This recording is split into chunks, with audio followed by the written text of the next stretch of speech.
последните 6-7 месеци ние како општински комитет убацивме у една навистина многу посилна брзина во нашиот активизам, во нашето работење и можам да кажам дека еве како општински комитет бевме едно од најголемите изненадувања на големиот семакедонски протест за промени кој во Скопје се одржа на 18 јуни, а ние како општински комитет организирано однесовме над 1000 луѓе од Куманово.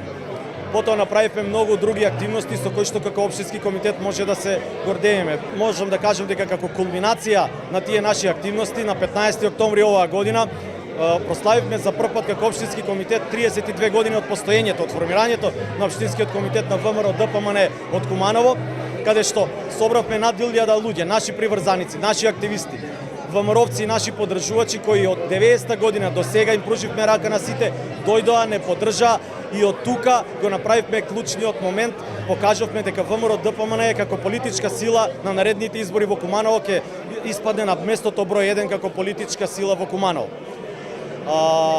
Што уште сакам да ви кажам? Сакам да ви кажам дека како општински комитет ќе продолжиме многу посилно. Ова предновогодишно дружење не е наречено ниту коктел, ниту забава, наречено е дружење. Зошто? Затоа што тимбилдингот е нешто што на сите кумановци им е потребно, на сите кумановци дружењето им е потребно, така и на нас. На нас како политичка партија, како активисти, како поддржувачи на ВМРО ДПМН, еве ова вечер се собравме да ја затвориме оваа година без никаков посебен политички активизам, да ги поздравиме нашите поддржувачи, нашите членови и да им се заблагодариме за сета она поддршка што ни ја дава во минатата година, но и да ги поканиме сите кумановци да ни се приклучат во изборната 2023 година уште посилно и уште помотивирано.